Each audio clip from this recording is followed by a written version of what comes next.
রাসূলের কাছে আইসা ভাগাভাগি দাবি করেছিল, নবুয়তটা অর্ধেক ভাগ হোক, মদিনার ক্ষমতাটাও অর্ধেক ভাগ হয়েছে।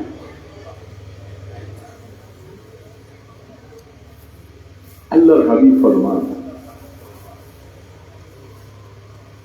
তুমি নবুয়তের ভাগ চাইছো, নবুয়তটা কি আল্লাহ পাকের তরফ থেকে দিয়েছে না আমি নিজে দাবি করেছি?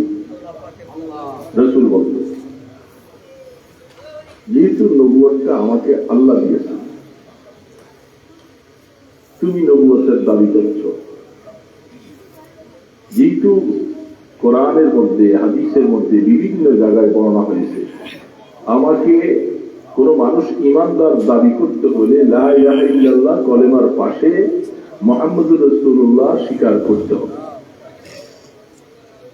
শুধু লা ইলাহা ইল্লাল্লাহ স্বীকার করলো, মুহাম্মদুর রাসূলুল্লাহ মানলো না, সে কোনদিন মুমিন হবে না।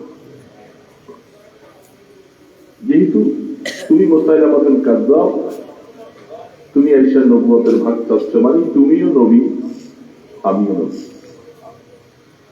এটা আল্লাহ বিরোধী কথা, আল্লাহ বিরোধী কাজ। আল্লাহ হাবিবের জামানায় তার মোকাবেলা করার জন্য চেষ্টা করেছিল। রাসূল দুনিয়া থেকে চলে গেলেন, মুসাইলামাতুল কাযযাবের ফিতনা ভীষণভাবে একটা দেশ, একটা এলাকার মধ্যে সকলেই তাকে নবী মানতেছে, রাসূলকে বাদ দিয়া। দোস্ত, আমরা তো হাদিসে কোরআনে যা পাচ্ছি তা বলতেছি, আমরা তো এই সময় ছিলাম না। ব্যাপারটা কত জটিল। রাহমাতে দো আলমকে নবী স্বীকার না কইরা মুসাইলামাতুল কাযযাবকে নবী মানে, তারা আবার ইমানদার দাবি করে। এই জন্য রাসূল তার বিরুদ্ধে যুদ্ধ করেছিলেন। রাসূল দুনিয়াতে চলে গেলেন, আবু বকর সিদ্দিক রাদিয়াল্লাহু তাআলা এর জামানায় তার বিরুদ্ধে যুদ্ধ করতে গেলে অনেক সাহাবায়ে কেরাম শাহাদাত বরণ করেছে। নবুয়তের, রাসূলের নবুয়তকে ঠিক রাখা, এটা রাসূল চলে যাওয়ার পরে উম্মতের জন্য ফরজ। আপনারা কি বলেন? উম্মতের জিম্মাদারি হয়ে যায় আল্লাহর পয়গম্বরের নবুয়তের দাওয়াত এবং নবুয়তকে ঠিক রাখা। ফরজ না? যখন ঈমান থাকবে। এই জন্য আবু বকর সিদ্দিক রাদিয়াল্লাহু তাআলা এর সময় যখন এই ফিতনা চতুর্মুখী শুরু হয়েছে, মুনাফিক আল্লাহ রাসূলের জামানায় বিশাল একটা শক্তি ছিল। ছিল কি ছিল না বলে? তারা রাসূলের পিছনে নামাজ পড়ছে, জিহাদের ময়দানে গেছে।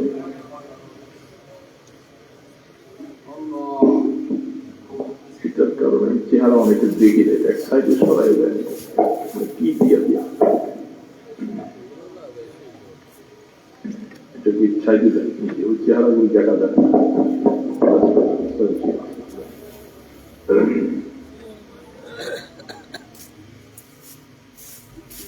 মুনাফিকি ফিতনা। দোস্ত, আমি সংক্ষেপে কিছু কথা বলতেছি, কষ্ট হইতেছে?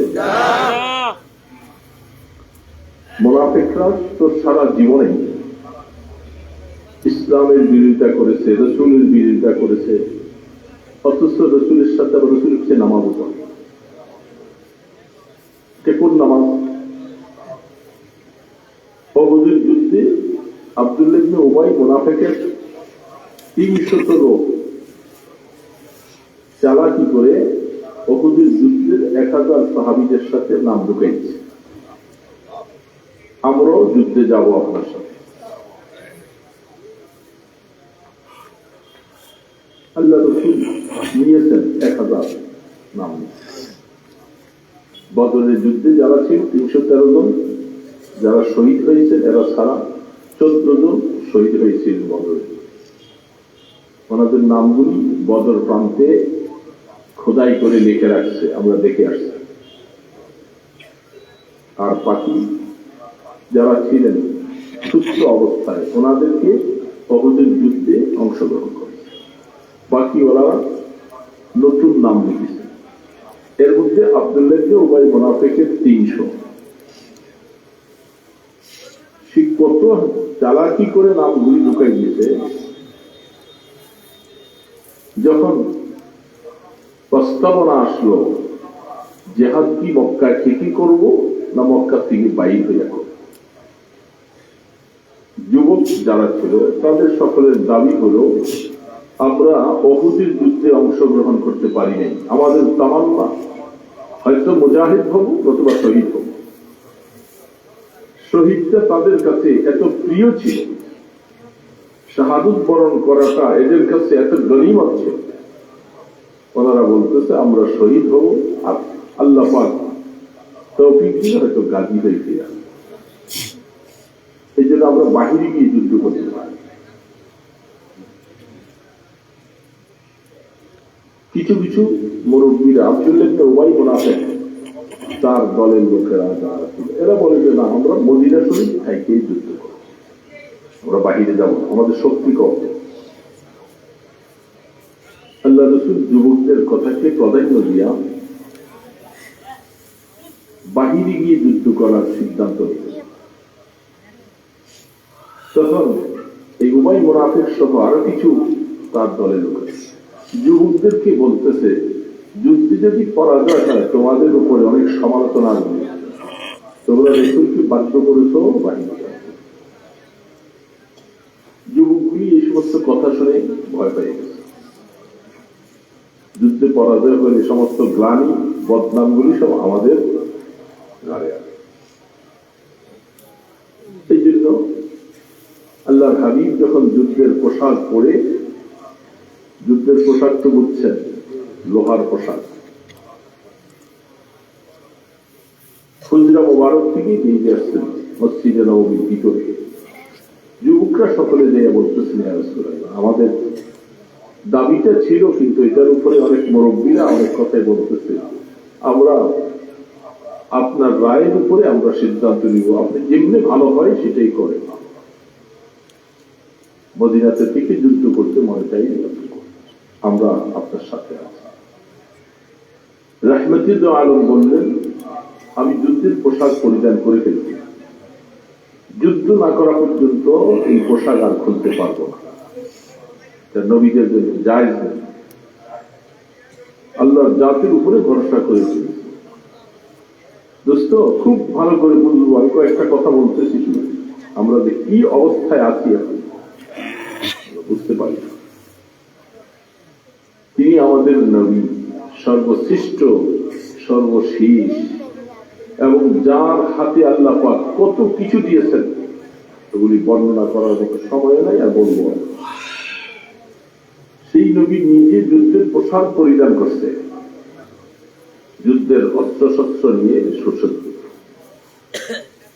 এমনটা যে রাসূল বসে আছেন, দোয়া করতেছেন বসে বসে, আর তোমরা যাও আমি এখান থেকে দোয়া করতেছি, এমনটা সশরীরে বানাচ্ছে রাসূল নিজে যুদ্ধের পোশাক পরিধান করছে। তখন সাহাবায়ে কেরাম আল্লাহ রাসূলের সাথে 1000 লিস্টিভুক্ত করা শুক্রবার দিন জুমার নামাজের পরে রওনা উহুদ প্রান্তের দিকে। কতটুক যাওয়ার পরে আসরের নামাজের সময় হলো, আল্লাহ রাসূল সবাইকে নিয়ে সেখানে আসরের নামাজ পড়লেন। আপনারা হজে গেছে দেখছেন, মসজিদে নববী থেকে উহুদটা বেশি দূর না, মাঝামাঝি জায়গার পরে আসরের নামাজ পড়লেন, বসে এখন সবাই যাবে।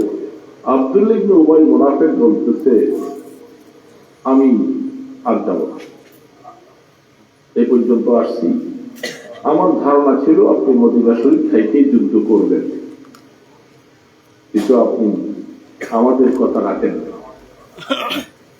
কত বড় কথা, আপনি আমাদের কথা রাখেন নাই। রাসূল বলতেছে, সাধারণ কথা, রাসূল তোমার কথা রাখেন নাই। আমি এবং আমার সাথে যারা ছিল 300 লোক সবাইকে নিয়ে আমি চলে গেলাম। বলে নাউজুবিল্লাহ। ঠিক আছে, থাকলো কতজন? 700 মানুষ নিয়ে রাহমাতুল আলম ওহুদের প্রান্তে যাচ্ছে, কাফের থেকে যারা লোক আসছে তারা 3000-এর উপরে। হিসাব মতো তো এখন ফিরে চলে আসার কথা, কিন্তু ফিরেও তো আসতে পারে না, কাফেররা তো চলে আসছে, এরা চলে আসছে। আবু সুফিয়ান আল্লাহ রসুল আল্লাহর উপরে ভরসা করে এই 700 সাহাবী নিয়ে রওনা দিয়েছেন। মুনাফিক দেখেন সময় মতো যে আসে কিছু হয়। মদিনা থাকতে যদি তার এই সিদ্ধান্ত হতো, রসুল আরো অন্যদেরকে চেষ্টা করে নাম লিস্টি করতে পারতেন, কিন্তু সে মুনাফিকই ওই সময় করেছে। এটা সারা জীবন মুনাফিকদের স্বভাব। সময় মতো আপনাকে সামনে যাবে, কাছে যাবে, সুযোগ মতো খস করে পিছনে চলে যাবে। মুসিবত যখন দেখবে তারা আর মুসিবতের কাছে। এইরকম ঘটনা একটা নয়, কোরআন খুলে দেখেন, হাদিস খুলে দেখেন, সূরা মুনাফিকটা পড়ে দেখেন। এই মুনাফিক তাদের ফিতনা, যখন আল্লাহ রাসূল দুনিয়া থেকে চলে গেলেন, এই মুনাফিকি ফিতনা খুব মাথা চাড়া দিয়ে উঠছে। এতদিন সুযোগ পাই নাই, ওহি চলে আসে, আমাদের গোপন কথা ফাঁস হয়ে যায়, এখন আর ওহি আসবে না। এখন আমরা যেমনি মনে চাই তেমনি মুসলমানদেরকে দমাইতে পারো, ইহুদিদের সাথে যোগ সাদার সব যুগ পরামর্শ। কাদিয়ানি ফিতনা, মুসাইলামাতুল কাযযাব, মুনাফিকি ফিতনা, বাদওয়াই ফিতনা, যারা পরবর্তীতে হযরত ওমর ফারুককে শহীদ করেছেন, হযরত ওসমানকে যারা শহীদ করেছেন, হযরত আলী রাদিয়াল্লাহু তাআলা যারা শহীদ করেছেন, এই বাদওয়াই ফিতনাটা এটা পুরা মাথা চালা দিয়ে উঠেছে। যারা আবু বকর সিদ্দিক রাদিয়াল্লাহু তাআলার খেলাফত মানতে চায় না, অথচ আবু বকর সিদ্দিক রাদিয়াল্লাহু তাআলার খেলাফত আল্লাহ রাসূল ইশারা করে দিয়ে গেছেন মোটামুটি সবার কাছে,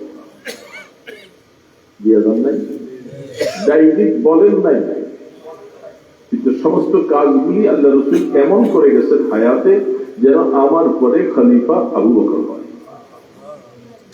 মসজিদে নববীর ইমামতি বানায় রাসূল অসুস্থ অবস্থায় মসজিদে নববীর যতগুলি দরজা ছিল সমস্ত গেটগুলি বন্ধ করে দিয়া একমাত্র আবু বকর সিদ্দিক রাদিয়াল্লাহু তাআলা বাড়ির দিকে যে গেটটা ছিল ওটা খোলা রাখছে। তার মানে আমার পরে খলিফা আবু বকর। আরো অনেক প্রমাণ আছে, কিন্তু মুনাফিকরা, বালওয়াইরা তারা সহ্য করতে পারছে না। তারা সুযোগের সদ্ব্যবহার করতে শুরু করছে চতুর্দিকে। এখন কথা হলো মুসলমানকে এখন শেষ করো, বিভিন্ন রকমের ষড়যন্ত্র তৈরি করে, রাসূল নাই, এখন ওহী আসবে না, জিবরাইলের খবর আসবে না, তাদেরকে খতম করার এই সুবর্ণ সুযোগ। হযরত আবু বকর সিদ্দিক রাদিয়াল্লাহু তাআলা আনহু পজিশনটা খারাপ দেখে সাহাবায়ে কেরামদেরকে দেখে মুশাওয়ারায় বসলেন, ভাইরা আমার, ইসলামের উপরে আল্লাহর পয়গম্বর রক্ত ঝরাইয়া ইসলামটাকে রেখে গেছেন।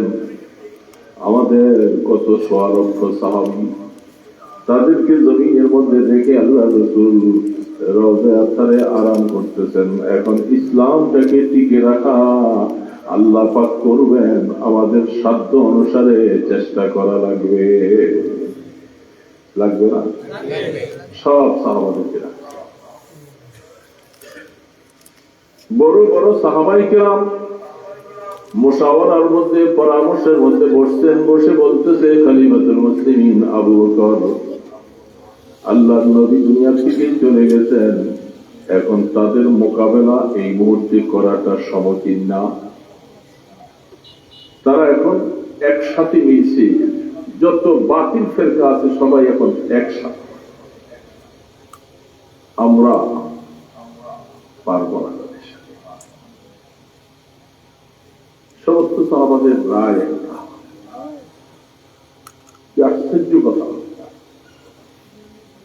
এত বড় বড় বলিষ্ঠ সাহাবীরা যারা যুদ্ধ করেছেন, রাসূলের জামানায় মওতার যুদ্ধে খালিদ বিন ওলীদ রাদিয়াল্লাহু তাআলা সোয়া লক্ষ রোমী ইহুদি খ্রিস্টানদের বিপক্ষে যুদ্ধ করে 3 জন সেনাপতি শহীদ হয়ে গেল। খালিদ বিন ওলীদের হাতে আল্লাহ পাক বিজয় দিলেন। সেগুলি সম্পূর্ণ পরিষ্কার। সেই খালিদ বিন ওলীদ ওই দিন 8টা তরবারি তার হাতে ভাঙছে কাফেরদেরকে কাটতে দেয়। এক একটা তরবারি ভেঙে যায়, আরেকটা তরবারি চায়, আরেকটা তরবারি দেওয়া। 9 নম্বর তরবারিতে আল্লাহ পাক বিজয়ী দিয়েছেন। সমস্ত খ্রিস্টানরা পালাইতে শুরু করল। আল্লাহ রসুল মদিনা শরীফ থেকে বসে দেখতেছিলেন। মওতার যুদ্ধের সমস্ত দৃশ্যগুলি রসুলের সামনে। পাহাড়কে সরিয়ে দেওয়া হয়েছে, সমস্ত হিজাবগুলি সরিয়ে দেওয়া হয়েছিল। আবার রসুল মদিনা থেকে বসে যুদ্ধ দেখতেছিলেন। সুবহানাল্লাহ। রসুল এখান থেকে বলে দিক নির্দেশনা দিচ্ছেন। যখন খালিদ বিন ওলীদ রাদিয়াল্লাহু তাআলা আনহু বিজয়ী লাভ করতেছেন, আল্লাহ রসুল সবাইকে সুসংবাদ দিলেন, খুশি হও, খালিদ বিন ওলীদের হাতে আল্লাহ পাক মওতের যুদ্ধেও বিজয়ী দান করেছে। যেদিন যুদ্ধ থেকে মওতা থেকে খালিদ বিন ওলীদ সাহাবায়ে কেরামদেরকে নিয়ে যেদিন ফিরে আসে, আল্লাহ রসুল মদিনা শরীফ থেকে বাহির হইয়া খালিদ বিন ওলীদকে বুকের সাথে লাগাইয়া আলিঙ্গন করেছে। টাইটেল দিয়েছে খালিদু সাইফুল্লাহ। এ খালিদ, তোমার নাম আল্লাহর তরফ থেকে আজকে দেওয়া হইল, তুমি আল্লাহর তরবারি। আল্লাহ খালিদ বিন ওলীদ খুশিতে। সেদিন মুসলমানের মধ্যে এই খালিদ বিন ওলীদ আছে, ওমর ফারুক আছে, হযরত আলী শের খোদা আছে, যিনি এত শক্তি শরীরে রাখেন। হযরতে আবু বকর সিদ্দিক বলতেছেন, আমার বুঝে আসে না, আমার এতগুলি ভাইয়েরা আপনারা থাকতে এই মুহূর্তে ইসলামের উপরে এত বড় ফিতনা, আর আপনারা বলতেছেন এই সময় চুপ থাকা দরকার, চতুর্মুখী ফিতনা মোকাবেলা করলে আমরা টিকতে পারব না। দেখেন, আবু বকর সিদ্দিক রাদিয়াল্লাহু তাআলা সমস্ত সাহাবায়ে কেরামদের ঈমান থেকে আবু বকর সিদ্দিকের ঈমান ছিল সবচেয়ে ভারী। আল্লাহ রাসূল এমনি বলে দিয়ে যান নাই, কে কে হালাল করে এখানে বসে। আবু বকর সিদ্দিক রাদিয়াল্লাহু তাআলা যেহেতু নবীর পরে সবচেয়ে শ্রেষ্ঠত্ব মাকাম কার বলে সবাই? আবু বকর সিদ্দিক রাদিয়াল্লাহু সিদ্দিক আকবর। এটা আল্লাহ পাক ওনাকে মর্যাদা দিয়েছেন। শুধু একটা নয়, বুখারী শরীফ খুলে দেখেন, এটা ওই জিহাদের মধ্যে আছে। আল্লাহর হাবিব বলতেছেন, কিয়ামতের ময়দানে আমার উম্মতের মধ্যে এমন মানুষ হবে যাকে জান্নাতের 8টা দরওয়াজা একসাথে ডাকবে, হালুম্মা ইলাইয়া ইয়া ফুলান, হালুম্মা ইলাইয়া ইয়া ফুলান, এ উম্মত তুমি আমার দরজা দিয়া ঢুকো, আমার দরজা দিয়া ঢুকো।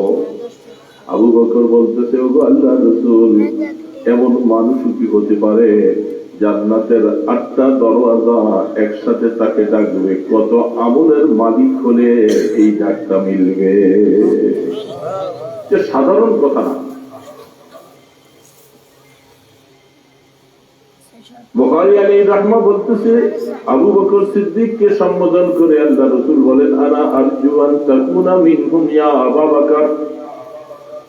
এ আবু বকর, আমি রাসূল ধারণা করতেছি সেই ব্যক্তি তুমি আবু বকর হইবা। সুবহানাল্লাহ।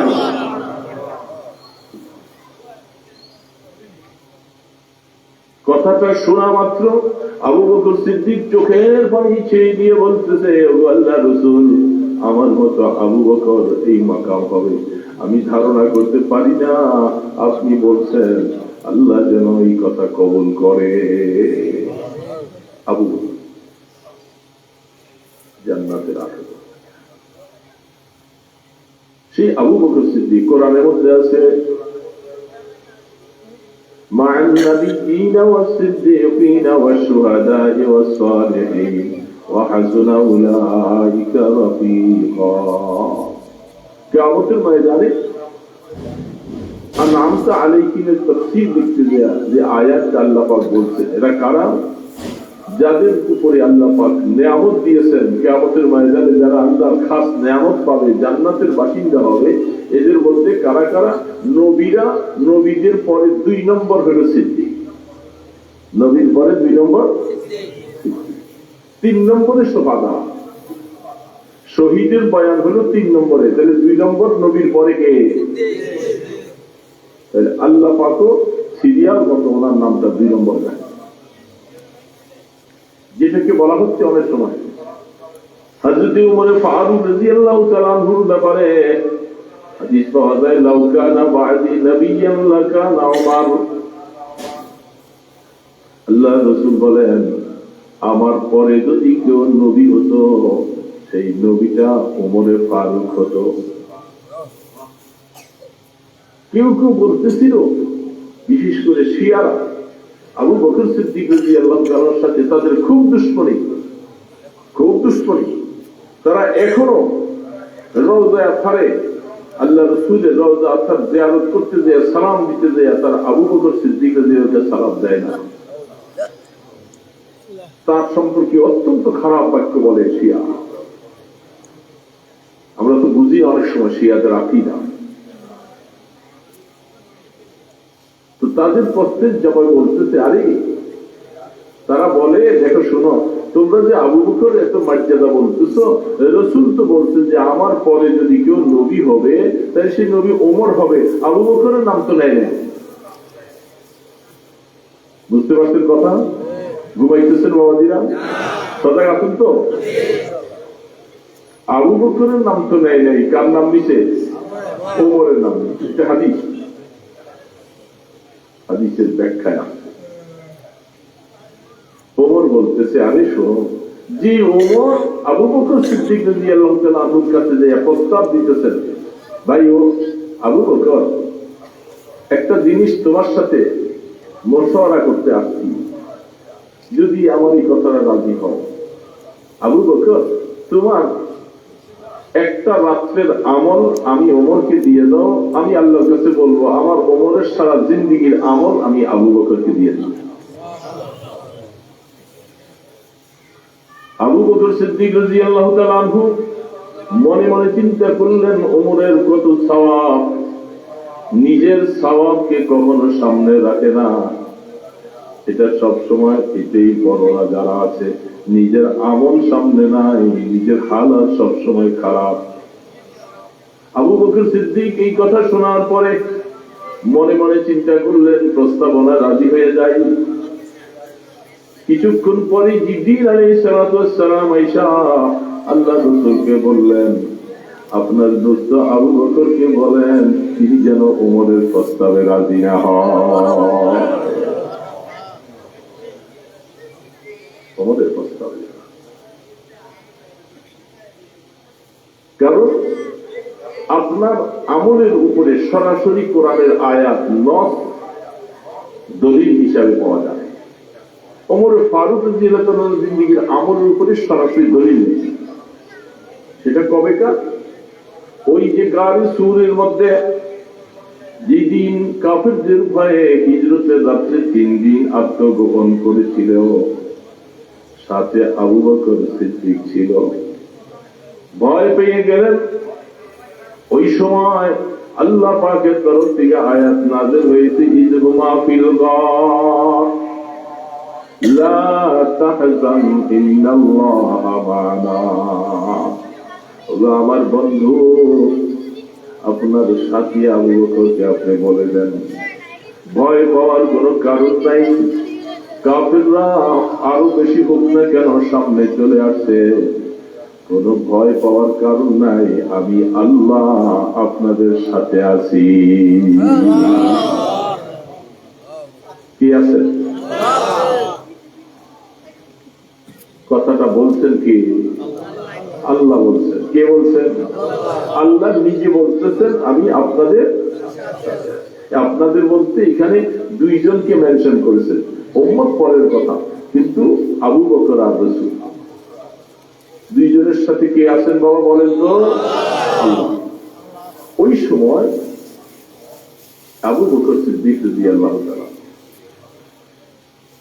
তিনি তখন তার সাথীদেরকে বলতেছেন, আমার ভাইয়েরা, আমার সাহাবী ভাইয়েরা, আপনারা এই প্রস্তাবনা যদি কেউ গ্রহণ না করেন,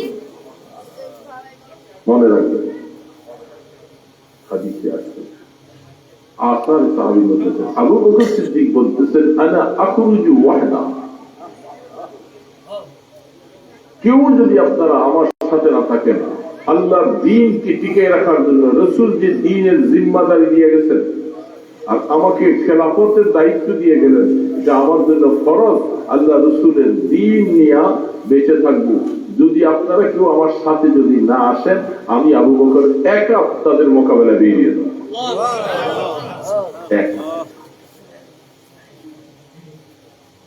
কথাটা কি খুব সহজ? কত ফিতনা, মুনাফিকি ফিতনা, কাদিয়ানি ফিতনা, ওয়ালওয়াই ফিতনা, ইহুদিদের ফিতনা, কঠিন ফিতনার সময় আবু বকর বলতেছে আমি একা বাই দেবো তাদের মোকাবেলা। বলে এটা কি করে সম্ভব? আপনি একা বিয়ে দেবেন কি করে সম্ভব? বলে সম্ভব না। বলে আপনাদেরকে আমি দলিল শোনাই। যেহেতু আল্লাহ পাক গারে সূরের মধ্যে আয়াত নাযিল করে বলছেন লা তাহজান ইন্নাল্লাহা মা'ানা, তো মা'ানার মধ্যে রাসূল এবং আমি ছিলাম। রাসূল দুনিয়া থেকে তিনি আত্মগোপনের দিকে চলে গেছেন, আরাম করতেছেন চোখের অবসরে। আমি আবু বকর বেঁচে আছি। তাইলে আমার সাথে কে আছে? কে আছে? কে আছে?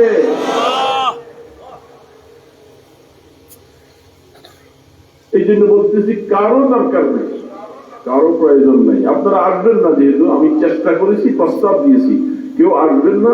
আল্লাহর জমিনে দ্বীনকে টিকে রাখার জন্য আমি আবু বকর তাদের সাথে মোকাবেলা করব। কারণ আমার ভয় নেই। কেন? আমার সাথে কে আছে? যেহেতু আল্লাহ যার সাথে থাকে তার আমার ভয় কিসের? দেখছেন ইমানের পাওয়ার? দেখছেন দোস্ত, ইমান কত বড় পাওয়ার। আল্লাহ আমার সাথে আছে, কোন ভয় নেই।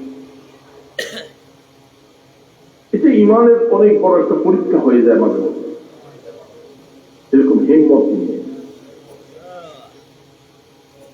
হযরতে হাজরা আলাইহিস সালামকে যখন ইব্রাহিম আলাইহিস সালাম রেখে চলে যায়, এক ছিল্লা পানি আর কিছু খেজুর দিয়া, দেখছেন ইমানের পাওয়ারটা কত।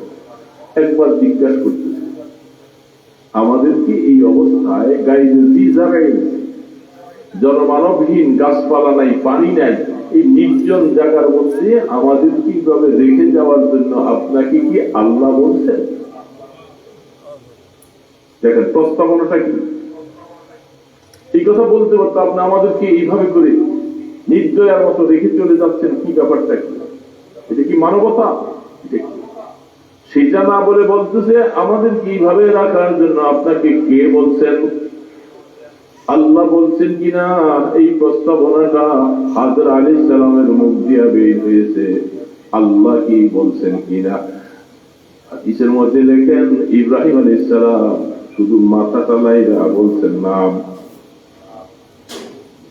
হ্যাঁ তোমাদেরকে এই অবস্থায় রাখার জন্য আসমানের মালিক আমাকে নির্দেশ করেছে। হাজরা আলাইহিস সালাম কি জবাব দিয়েছেন? কোন অসুবিধা নাই, কোন পরোয়া নাই, কোন পরোয়া নাই। আল্লাহ যদি আমাদেরকে এইভাবে রাখতে বলে যান, আপনি চলে যান, আল্লাহ আমাদেরকে হালাক করবেন না, হালাক করবেন না। কত বড় মজবুত ঈমান। আল্লাহর জাতের উপরে ভরসা করা। এই জন্য তখন সাহাবাই কেরাম সকলে শোনার পরে মাথা নত করে দিয়েছে। হায় হায়, এই কথা তো আমরা তখন বুঝতেই পারিনি। কোরআন শরীফে আয়াত, এটার যে ভিতরে একটা হাকিকত রয়ে গেছে, এটা তো আমরা তখন খেয়াল করি। কথা তো বাস্তব। আমরা কেউ না থাকলে আল্লাহ আছে, তার আল্লাহ যার সাথে থাকেন তিনি কাউরে বড় করে না, সামনে চলবে, সাহায্য করবেন আল্লাহ। আর আল্লাহ যদি সাহায্য করে, কোরআনের মধ্যে বিভিন্ন জায়গায় আছে, হাদিসের মধ্যে আছে,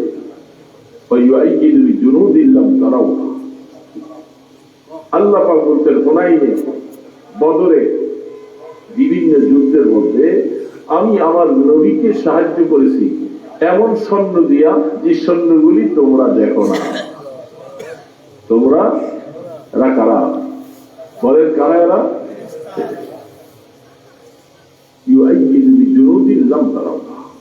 তোমরা দেখো নাই, কিন্তু আমি আল্লাহ। তো যেহেতু তোমাদের দরকার নাই, আল্লাহ আমার পক্ষে আছেন, আল্লাহকে সাথে নিয়ে আমি তাদের মোকাবেলা করব। আল্লাহ আমাকে আসমানি ফেরেশতা পাঠাবে, নতুবা আল্লাহ এমন শক্তি দিবেন, আল্লাহ সব কাফের মুশরিককে খতম করে দিবেন, মিসমার করে দিবেন, যেমনটা জঙ্গে আযাবের মধ্যে, পরীক্ষার যুদ্ধ, খন্দকের যুদ্ধের মধ্যে আল্লাহ করছে। আল্লাহ রাসূলের হায়াত, সাহাবায়ে কেরাম মাথা উঠেছে, উঠে বলতেছে, ভাই আমি আসলে বুঝতে পারি নাই, আমাদের এখন বুঝে আসছে, যেহেতু আপনার হিম্মত যে এত বড় আর আপনি আল্লাহকে নিয়ে এইভাবে কাজ করবেন, আমরা তখন বুঝতে পারি যা আমরা তখন ভুল করেছিলাম। আসেন আমরা একসাথে মিলে এই সমস্ত বাতিলের মোকাবেলা করবো। সুবহানাল্লাহ। সবাই সম্মিলিত। মুসাইলামাতুল কাযযাবের সাথে জিহাদ হয়েছিল, অনেক সাহাবী শহীদ হয়েছে, সেও জাহান্নামে গেছে, তাকেও হত্যা করা হয়েছে, এবং সাহাবীদের অনেকের জীবন চলে গেছে। অনেক অনেক সাহাবী, সংখ্যাটা আমার এখন মনে নাই, গালেবান প্রায় 30,000-এর উপরে। তাদের কত শক্তি ছিল, তাদের শক্তির মোকাবেলা করেছে। যেহেতু খতমে নবুয়ত টিকে না থাকলে আমাদের মুসলমানের কোনো দাম নেই। রাসূলের রিসালাত আর খতমে নবুয়ত যদি টিকে না থাকে, নবী যদি আরো অন্যরা তো হয়ে যায়, তাহলে আমাদের ঈমানের কোনো দাম নেই। এই ঈমান নিয়ে পার পাওয়া যাবে না, ঈমানটা কাজে আসবে। এই জন্য বলতেছিলাম যে দোস্ত,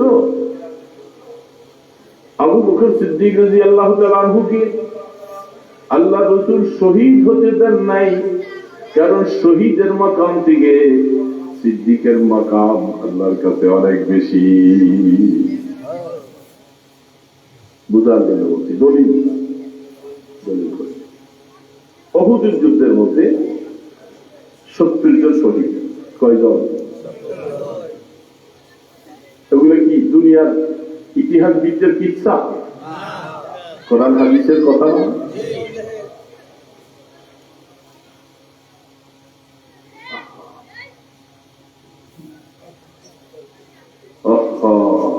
কিভাবে তাদেরকে শহীদ করেছেন, কিভাবে ওনারা জীবনটা দিয়ে ফেলছেন। আনাস বিন নাজর রাদিয়াল্লাহু তাআলা আনহু, দোস্ত খুলে দেখেন বুখারী শরীফ কিতাবুল জিহাদ, তিনি বদরের যুদ্ধে যান নাই, উহুদের যুদ্ধে শরীক হয়েছেন। লা ইয়াবায়ান্নাল্লাহ, বুখারী ইবাদত, লা ইয়াবায়ান্নাল্লাহ। আমরা বলে থাকি অনেক সময় আল্লাহ আমাকে দেখবেন, আর তিনি বলতেছেন আমি আল্লাহকে দেখাইয়া দিব যে আল্লাহর দ্বীনের জন্য কিভাবে কাজ করতে হয়। লা ইয়াবায়ান্নাল্লাহ, আল্লাহ দেখবেন যে আমি আল্লাহর দ্বীনের জন্য কি করব।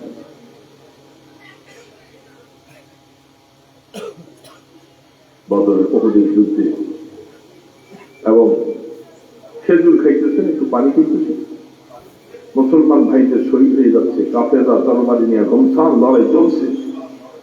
তখনকার জমানায় তো সামনাসামনি তীর, বল্লম, তরবারি, এই জমানার মতো তো ওগুলি ছিল না। তরবারিটা নিয়ে কাফেরদের দলের ভিতরে ঢুকে গেছে, কাফেরদেরকে মারছে কয়েকটাকে, পিছন থেকে বিপক্ষ থেকে তরবারি করল কর্তা। যখন মাটিতে পড়ে গেলেন তখন তিনি বলেন, ফুস্তু রাব্বিল কাবা, খোদার জাতের কসম, ওই বাইতুল্লাহ রবের কসম, আমি কামিয়াব হয়ে গেছি, আমি কামিয়াব হয়ে গেছি, আমি জান্নাতে যে রাস্তা খাবো। সুবহানাল্লাহ। ইন্নী লা আজিদু রিহাল জান্নাহ মিন কিবালি উহুদ।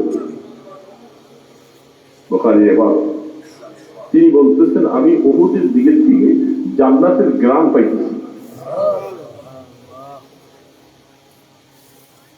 মুহাদ্দিসিন কেরাম বলেন এই হাদিসটাকে আসলের উপরে আমল করো, হাকিকতের উপরে। তিনি বাস্তবেই জান্নাতের গ্রাম পাইছেন।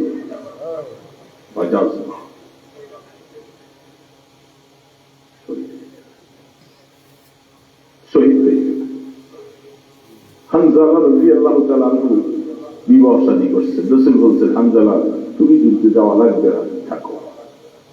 যখন আল্লাহ রাসূল হযরত মাসআব ইবনে উমাইর রাদিয়াল্লাহু তাআলা আনহুর মতো রাসূলের চেহারা প্রায় অনেকটা মিল ছিল। আল্লাহ রাসূলের চেহারার মতো মাসআব ইবনে উমাইরের চেহারাটা ছিল। হযরত মাসআব ইবনে উমাইর রাদিয়াল্লাহু তাআলা আনহুকে শহীদ করতেন, তিনি শহীদ হয়ে গেছেন। এই জন্য এই সুযোগে কাফেররা বলতেছিল, শয়তানে বলতেছিল ইন্না মুহাম্মাদান কাদ মাত, মুহাম্মদ। এই কথাটা শোনার পরে হযরতে হানজালা রাদিয়াল্লাহু তাআলা আনহু তিনি মাত্র ফরজ গোসল করবে, পানি ঢালবে, ফরজ গোসল করা এতটুকু সময় বুঝার কথা। এগুলি শুধু কিচ্ছা নয়, খোদার কসম কিচ্ছা না, শুধু এটা বুঝার জন্য। মুসলমান ভাইয়েরা, তুমি গোসলটুকু করাটা এতটুকু সময়ও বরদাস্ত করে না। আমার রসুল দুনিয়ার থেকে ওনাকে শহীদ করে ফেলছে, রসুল দুনিয়ার থেকে চলে গেছেন, আর আমি হানজালা গোসল করে সময় নষ্ট করবো, এটা আমি বরদাস্ত করতে পারি না। দিবি আমার তরবারিটা সাথে নিলেন, কাপড় মাথায় দিয়ে যুদ্ধের পোশাকটা বলে দ্রুত গতিতে উহুদের ময়দানে ছুটছে পাগলের মতো। আমার রসুল শহীদ, আমি বেঁচে থাকবো, পরে বেঁচে থাকার কোনো দাম নাই। যে তাদের বিরুদ্ধে কাফেরদের হুজুমের ভিতরে ঢুকে গেছে, আক্রমণ আসলো। যেহেতু আল্লাহ রাসূল উহুদের যুদ্ধের বন্দীদের যখন মুক্তি কম দিয়ে তাদেরকে আজাদ করার সময় চাচ্ছিলেন, ওই সময় ওমর ফারুকের রায় ছিল যে 70 জন বন্দী সবগুলাকে মাথা শিরচ্ছেদ করে দাও। অন্যান্য সাহাবীরা সহ পরামর্শ দিয়েছিলেন কিছু টাকা দিয়ে তাদেরকে ছেড়ে দাও। জিবরিল আলাইহিস সালাম বলছে আপনি যখন এটি রায় দিলেন, আগামী বছর মনে রাখবেন আপনার 70 জন সাহাবী শহীদ হবে। এই দুনিয়ার কিছু লোভে আপনারা মুক্তিপণ নিয়ে ইসলামের দুশ্মনকে ছেড়ে দিলেন। এটার কারণে মনে রাখবেন আগামী বছর আপনার 70 জন। ঠিক তাই হয়েছে না? আল্লাহ রাসূল বলছেন লাশ গণতে দেয় 69, বলে যে না, জিবরিল বলছে যে 70 জন শহীদ হবে, আরেকজনের লাশ পাওয়া যায় না, খুঁজে নাই। রাসূল বসে আছেন, নজর করে দেখতেছেন।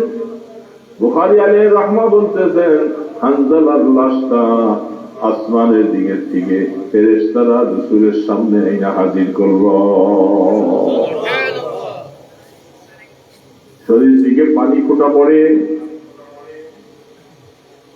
আল্লাহ রাসূল বলতেছেন হানজালা কখন আসছে আমি তো জানি না।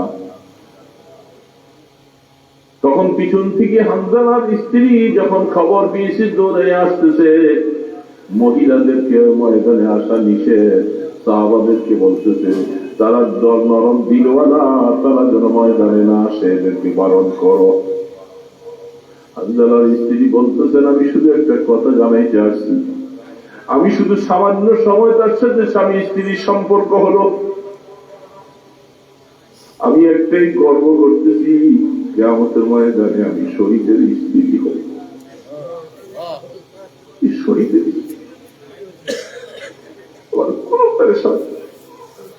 শহীদের স্ত্রী হিসেবে কিয়ামতের ময়দানে উঠব। আর এই কথাটা জানাইতে আসছি যেহেতু শহীদের গোসল নাই, কাফন নাই, রক্ত মাখা শরীরে দাফন করা হবে, এরা কিয়ামতের ময়দানে এই শরীর নিয়ে আল্লাহর সামনে উঠবে আর বলবেন যে আল্লাহ আপনার দ্বীনের জন্য আমি শহীদ হয়ে গেছি। যেহেতু তার উপরে গোসল ফরজ ছিল, শহীদ হিসাবে গোসল দিবে না, কিন্তু তাকে গোসল দেওয়া দরকার, তার গোসল ফরজ ছিল। এই কথাটা জানাইতে আসছি ঠিক এমন সময় ফেরেশতারা আসমানে নিয়ে তাকে গোসল করাইয়া আল্লাহ রসুলের সামনে হাজির। রসুল দেখতেছেন। এই জন্য বুখারী আলাইহির রহমাত লিখছেন গসিলুল মালাইকা। সেদিন থেকে আল্লাহ রসুল বলছেন হানজালা শুধু হানজালা নয়, তার সাথে একটা টাইটেল সিফত লাগাই দিবা গসিলুল মালাইকা, যাকে আসমানে ফেরেশতারা গোসল দিয়ে নিয়ে আসছে সেই হানজালা। দোস্ত, আল্লাহর দ্বীনের জন্য এইভাবে তারা শহীদ হয়ে গেল। আব্দুল্লাহ ইবনে জাহাজ জিহাদে যাবেন, বুড়া মানুষ। ছেলেরা বলতেছে আব্বা আমরাই তো যাচ্ছি, আপনি বুড়া মানুষ কেন যাবেন? বলে আমার মনে চায়, গড়ে মরল তো মরবো, আমার মনে চায় আমি একটু শহীদ হয়ে যাব, আমি শহীদের মকাম চাই। আল্লাহ রসুলের কাছে বলতেছে এই বুড়ারা শুনে নাও, বুড়ারা আল্লাহ দ্বীনের জন্য কি করছি, কিছু করি কিয়ামতের ময়দানে কি জবাব দিব আল্লাহর সামনে? আল্লাহ রসুল বলতেছে ছেলেরা শুনে নাও, তোমার বাবা ঘরে মারা যাবে, তোমার বাবা বুড়া মানুষ চায় একটি জেহাদের ময়দানে দেখতে, তোমাদের তো অসুবিধা নেই। ছেলেরা বলে রসুল যখন বলতেছে আমাদের কোনো আপত্তি নেই, তিনি দোয়া করলেন আল্লাহ